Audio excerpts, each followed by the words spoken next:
এই মুহূর্তে রাজ্য জুড়ে যে খবরটি শোরগোল ফেলেছে তা হলো পশ্চিম মেদিনীপুরের গনগনি, যা বাংলার গ্র্যান্ড ক্যানিয়ন নামে পরিচিত।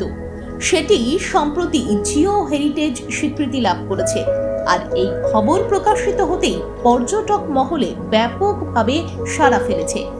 ভূতাত্ত্বিক এবং পরিবেশগত দিক থেকে গনগনির যে অপরিসীম গুরুত্ব রয়েছে তাকে স্বীকৃতি দেওয়ার ফলে পশ্চিম মেদিনীপুরের জন্য তা অত্যন্ত গর্বের হয়ে উঠল।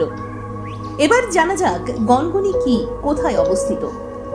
পশ্চিম মেদিনীপুর জেলার গড়বেতা 1 নম্বর ব্লকে অবস্থিত এই গনগনি শিলাবতী নদীর ক্ষয়ের ফলে লক্ষ লক্ষ বছর ধরে এটি প্রাকৃতিকভাবে গঠিত হয়েছে।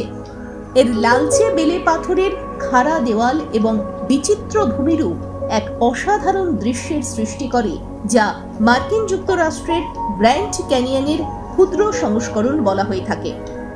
জিও হেরিটেজের অর্থ হল সেই স্থানটি ভূতাত্ত্বিক বা জিওলজিক্যাল দিক থেকে অত্যন্ত গুরুত্বপূর্ণ। এটি প্রকৃতির এক বিশেষ ধরনের সৃষ্টি। এই স্বীকৃতি সাধারণত জিওলজিক্যাল সার্ভে অফ ইন্ডিয়া বা আন্তর্জাতিক ক্ষেত্রে ইউনেস্কো গ্লোবাল জিওপার্কস নেটওয়ার্কের মতো সংস্থাগুলি দ্বারা প্রদান করা হয়ে থাকে। গনগনিকে জিও হেরিটেজ স্বীকৃতি প্রদান করার ফলে গনগনি বিশ্ব দরবারে আরও বেশি পরিচিতি পাবে বলেই আশা করা হচ্ছে। এই স্বীকৃতি কেবল পর্যটন শিল্পকে উন্নত করবে তা নয়, এর অনন্য ভূতাত্ত্বিক বৈশিষ্ট্যগুলি সংরক্ষণ এবং গবেষণার ক্ষেত্রেও গুরুত্বপূর্ণ ভূমিকা পালন করবে।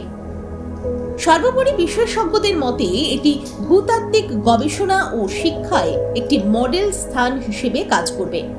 সাথে সাথে পর্যটন শিল্পের প্রসার ঘটলে এই অঞ্চল অর্থনৈতিক দিক থেকেও উন্নত হবে।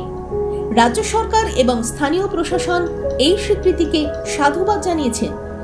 আশা করা যায় এই স্বীকৃতির ফলে গনগনিতে একটি আন্তর্জাতিক মানের পর্যটন কেন্দ্র গড়ে তুলতে সচেষ্ট হবে রাজ্য সরকার।